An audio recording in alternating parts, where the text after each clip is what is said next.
Welcome. It's another great day to learn about yourself, learn about your relationship to the universe and to fate. In today's Bhagavad Gita Sadhana, where we look at all of that through the perspective of a great spiritual text called the Bhagavad Gita, whose encounter, it's changed my life to have encountered this book. We're talking about a subject very near and dear to many people, I believe, which is the idea of parenting and children. And this is, I believe, I can't even remember what part we're on, but we'll talk even more about children because there's some great questions about children and connecting to them, raising them, supporting them, loving them through a spiritual lens.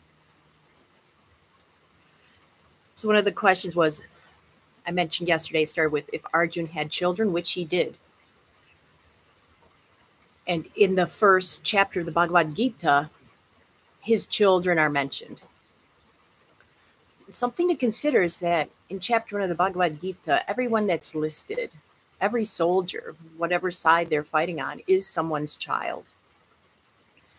And I mentioned yesterday that Arjun and his grandfather Bhishma had divine origins, basically. But almost every person mentioned in chapter 1 has some sort of divine origin.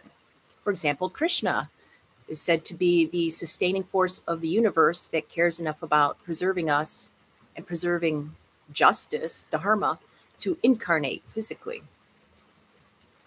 We have Drishtadyumna, who was incarnated from a fire sacrifice, not born of a particular person, but arose from the fire along with his twin sister, Draupadi. All of Arjun's brothers are divine, and it just goes on and on. One other person whose origins are not strictly material is the bad guy, Duryodhana. He is the enemy of Arjun, the warrior prince who has a rightful claim to the throne. And Duryodhana is the personification of selfishness. It's very good to look at all of these characters as not just people, but they're very archetypal. And maybe they existed as people and were a little more in the grayscale like you and I, but over time, their particular qualities have been emphasized. We do this all the time. We have people in our lives, and everybody in our life is a grayscale. Like I think of my own grandfather. He's definitely a grayscale, but in my mind, he is so far over to the right of goodness. Man, he's just somebody I look up to and hope to emulate. Even his crankiness, I'm on that path.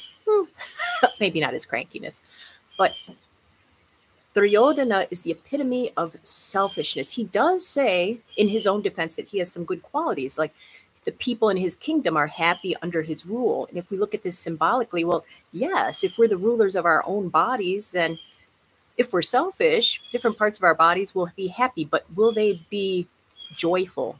They'll be happy in the moment. Like I could give my body everything it craves every night. I want this and that, this food and that food, and this to drink and that to drink. And I want to stay up late watching this and that. And I don't want to go to work or something, and that can make my body, my mind, even happy in the moment. But then as time goes on and my health fades and my ability to, work for me is not just something I do to get material security, but it feels good. It's manifesting my destiny. So Duryodhana, we have to remember, and even his brothers, who are also not portrayed very well, he was incarnated for a reason. He was the result of a sacrifice as well. Just like Drishtadyumna, the leader of Arjun's forces of good, was born from a fire sacrifice. Duryodhana, it is said, his birth was facilitated by sacrifice also. The reason I'm mentioning this is to help us realize that Often as children, we like, or as parents, excuse me, of any sort, we like to think of our stuff as being, toward one end of the gray scale. Like, my cat is the best. My translation of the Bhagavad Gita is pretty good. And future generations will be able to tell if my cat is the best or the book is good. That's for the future. And then the pendulum can swing. But everything's grayscale. And one of the challenges with attaching to our children, our offspring of any sort, pets, projects, pet projects, is that we only see them to one end. We either see them as, oh, they're the best, or, man, my kid is the worst. That's part of the problem with the attachment, is we swing. If we can accept their grayscale and accept who we are, and accept that every child is born for some divine or higher, if you don't want to say divine, some higher purpose. That includes us. We're somebody's children. We were born for a higher purpose. Those that come after us are too. We might not be able to see it. It's said in many spiritual traditions that when we let go of the material body, or die, as we can call it, that then the higher perspective of everything is revealed. But today, from our lower perspective, I just encourage you to notice what would happen in the world if you saw everyone's child as part of a divine plan, that they are here for a reason, including you and your pets and your projects. Okay. It's raining, as you may have noticed. I'm going to go get even wetter with some tree pose, and then we'll do our contemplation.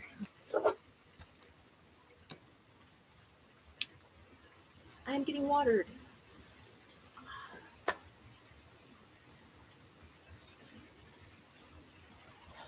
Ooh.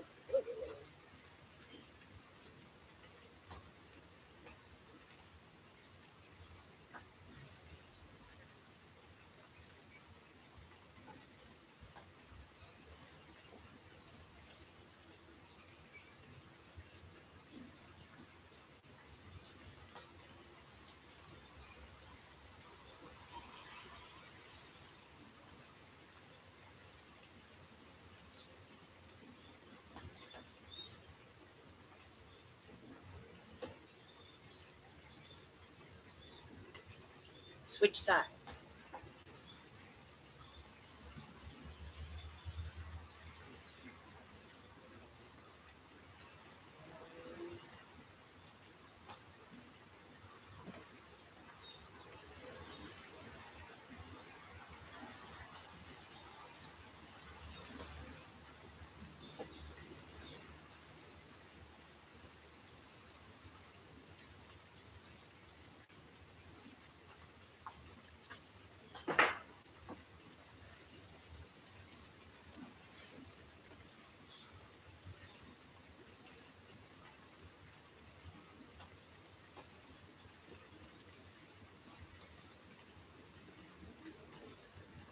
Wonderful. Now we spend 5 minutes in contemplation, and today I suggest, contemplate.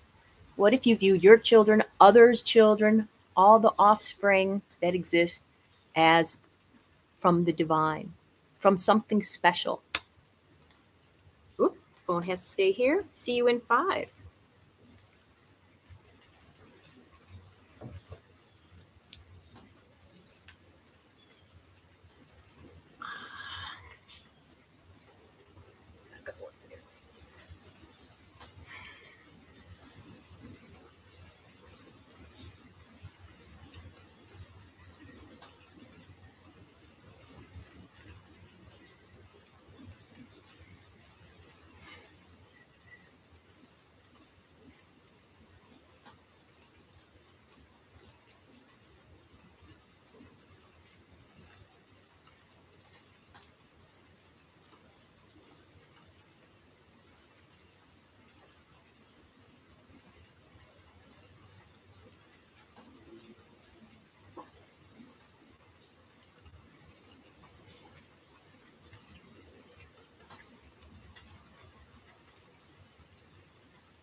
Welcome back. I hope that was useful for you. And since we're talking about all children being divine, today practice is dedicated to those who have birthdays today that I know about. And if you ever want me to dedicate a practice to anyone, please let me know. So today for Chris W., Dee Dee, Prem, and Evgenia, celebrate this day that you became part of the divine plan on this material plane. I celebrate all of you, and we'll talk more about children when I see you again. So until then,